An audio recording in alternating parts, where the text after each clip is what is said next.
This video is about how to use ARMA models to model risks. So, risk in this video is measured as the anticipated dispersion around the forecast.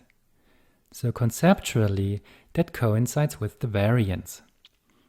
We also introduced the concept of unconditional and conditional risk. So let's get started. To simplify the exposition and to get the main learning points across, I will focus in this video on an AR1 model for a demeaned time series xt. But note, the same technique and the same learning points can be applied to any more general ARMA PQ model. So the data generating process for a zero mean AR1 process is given in this next equation.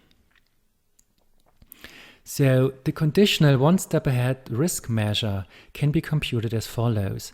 We want the conditional variance of xt plus 1, where we condition on information as of time t. X follows an AR1 process, so first thing, you substitute in for xt plus 1 the AR1 structure, which ends up with the variance of phi xt plus epsilon t plus 1 conditional on ft. Now ask yourself, which of the elements in the variance operator are known as of time t? That is the phi, it's the xt. Next thing, remember the variance is quadratic in the input. Therefore, we can rewrite that as phi square times the variance of xt conditional on ft plus the variance of xt plus 1 conditional on ft. Now, as I've said, xt is already in the information set ft. Therefore, it cannot have any variance. Therefore, we just swap the variance of xt conditional on ft with a 0. And what we end up with is that the one step ahead variance of xt plus 1 is simply the variance of the white noise process epsilon, here denoted as sigma square epsilon. Now, if you want the conditional two-step ahead risk measure for that AR1 process, you start the same way. You want the conditional variance of xt plus 2, conditional on ft. Now you substitute the xt plus 2 by its AR1 process, which gives you the next equation. You want to do that once again in order to also write xt plus 1 as a function of xt. That gives you now the second equation.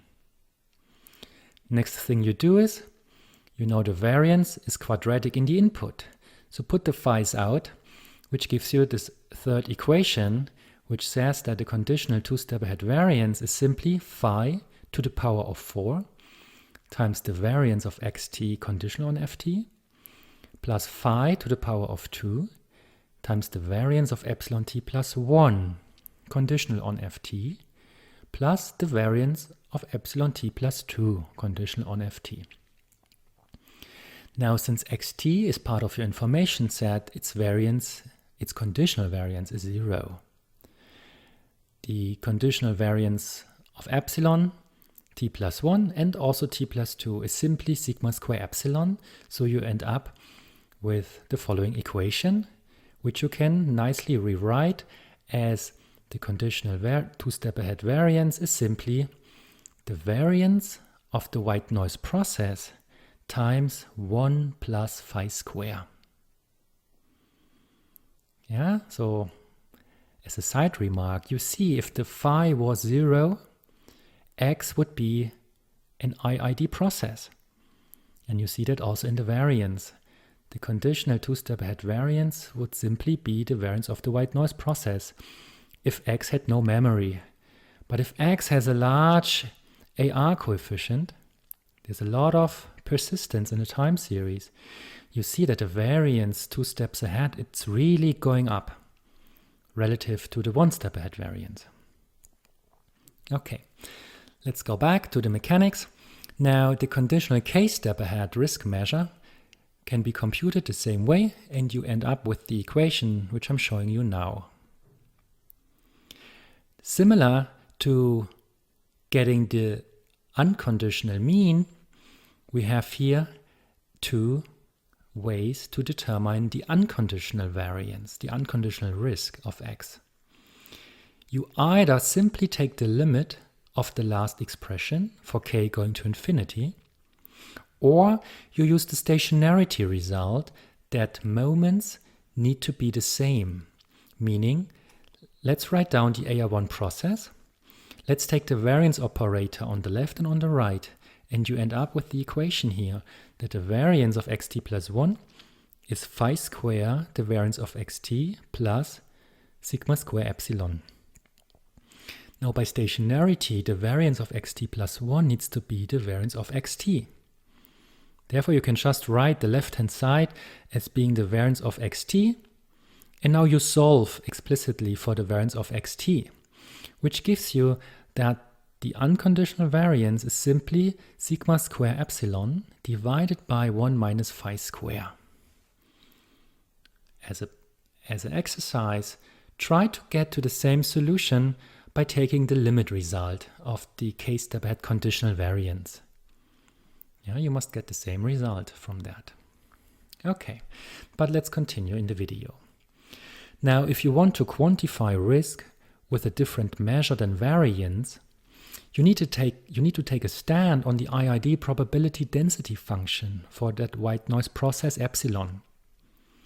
So if we assume that the forecast error follows a Gaussian white noise process, we do basically say that as of now, the k-step ahead realization of a zero mean AR1 process follows a Gaussian distribution that is centered around xt times phi to the k, and that has a variance of that expression here.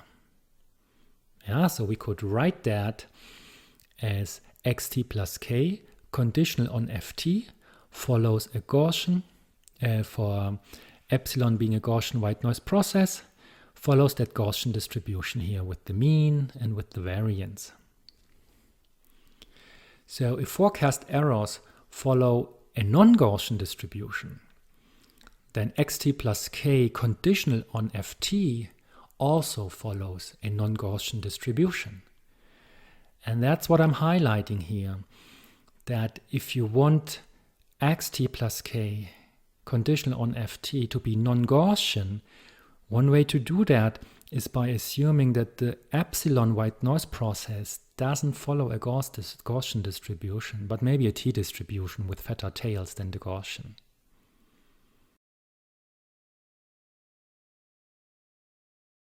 Got feedback? We would love to hear it. Please drop us a line. And if you liked the video, give it a thumbs up. And don't forget to subscribe to the channel.